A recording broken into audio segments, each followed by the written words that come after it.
किया नया पास करे छी, किया नया पास करे छी। छौरी के पढ़े छी स्कूल में, किया नया पास करे छी।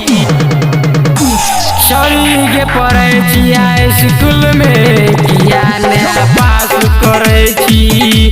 छौरी के पढ़े छी स्कूल में, किया नया पास करे छी। अब तू सारिया घूमे तू नगरिया के कम न क्लास करे छी, के कम न क्लास करे छी। बुची के पढ़े छी स्कूल में, किया नया पास करे छी। बुची के पढ़े छी स्कूल में, किया नया पास करे छी।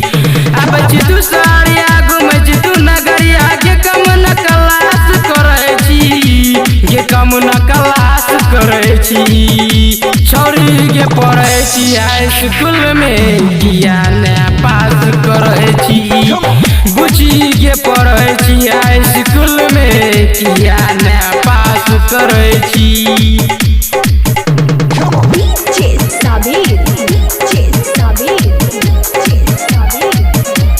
किया नया पास करे छी। छौरी के पढ़े छी स्कूल में, किया नया पास करे छी। किया नया पास करे छी।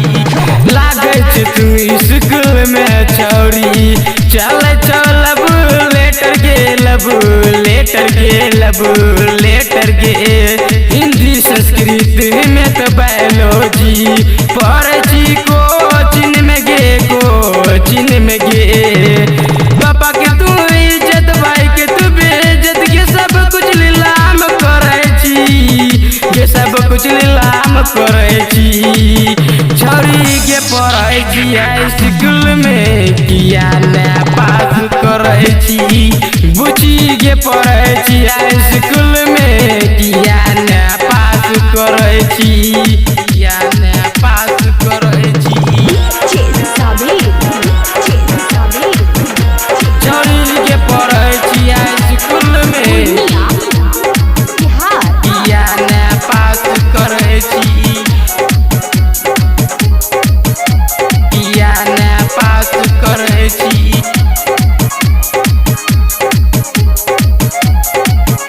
किया नया पास करे छी। दिलरवा के संगे घूमे छी तू स्कूल के पीछे बारे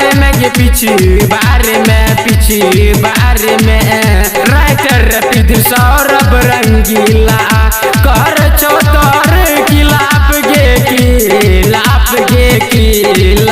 गे गाँव के तो नाम करे छी बदनाम, के कुछ न तू खास करे छी, के कुछ न तू खास करे छी।